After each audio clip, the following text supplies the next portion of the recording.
with breaking news just coming into our Jennifer Griffin at the Pentagon.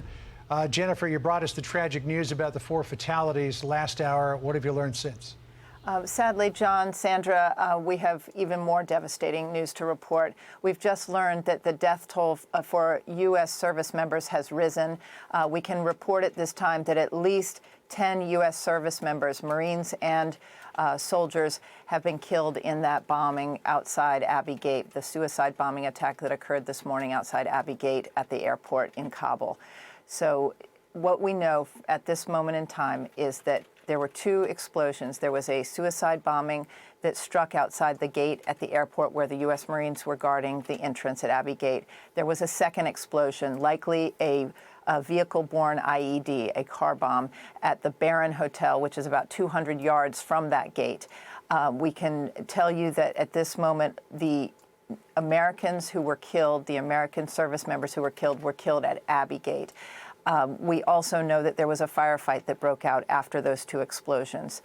We do not have any reports at this moment of further explosions, but we do know that there is still an active threat against the gates around the airport. You have 5,200 American troops inside the airport right now. They have been busy taking care of these injuries. Also, there are thousands of Afghan evacuees on the tarmac. Those evacuation flights have to continue. There's a trauma center that has been set up at the airport where medical personnel were dealing with the wounded and those who were killed this morning. We also know that outside the airport that there were at least 52 Afghans who were injured or killed in this suicide bombing and car bombing this morning. They have been taken to the Kabul Surgical Center. We've seen the images coming out of there. But at this moment in time, I can confirm that at least 10 U.S. service members were killed in that suicide bombing outside Abbey Gate this morning. Back to you. Jennifer, that's just devastating news that the death toll has increased to that degree and could go even higher. From what you know at this point, what is the force posture there at the Hamid Karzai Airport going to be? Well, the force posture, as they were getting closer to the August 31st deadline, remember that they were going to have to do what they call in the military retrograde. And so that's why you saw in the last 24 to 48 hours, about 600 troops had been pulled out. Anybody who was there as an enabler, they were taking out equipment that they didn't need. So they knew that as they were still trying to get the maximum number of evacuees out, find the Americans who are still outside the wire at the airport, that they were also trying to draw down. They knew that every day that went by, they were sitting ducks at that airport. They knew that's why they had the Taliban a few days ago push the crowds back about 500 yards. But clearly those crowds were able to get up very close to Abbey Gate. There was just a crush of humanity from what I have seen and heard described to me at that Abbey Gate. There were approximately 5,000 Afghans trying to get through and presenting papers and documentation to overwhelmed State Department officers. 32 consular officers were at these gates around the Kabul airport. That is not very many people to sort through all of the paperwork that was being provided. The U.S. Marines were standing guard. You've seen the images of the concertina wire around the airport. The Marines had one mission, and that was to make sure nobody with ill intent got inside the airport. But they were put in terrible, terrible positions. Sometimes, as a part of the humanitarian efforts, they would have to drag. We've seen the images of babies being pulled to safety over those walls. There was sewage lines, streams along the airport wall where the Marines were standing. That was the only thing really keeping people back. And even that, there were people standing in that sewage water begging to be brought into the airport. The scenes outside the airport have been absolutely devastating in recent days. The U.S. military has been in support of the State Department, who's been trying as quickly as possible to get as many people through. Today, we saw what happens. We knew from the State Department yesterday that there was a warning, a very serious intelligence warning, that ISIS-K and other terror groups were going to try and carry out an attack on civilians outside the airport to try and pressure the Americans to leave faster. We don't know who is responsible for these attacks, but there are strong indications that any number of terror groups inside the country could have been responsible, but there's strong suspicion that this ISIS Khorasan group was a likely culprit.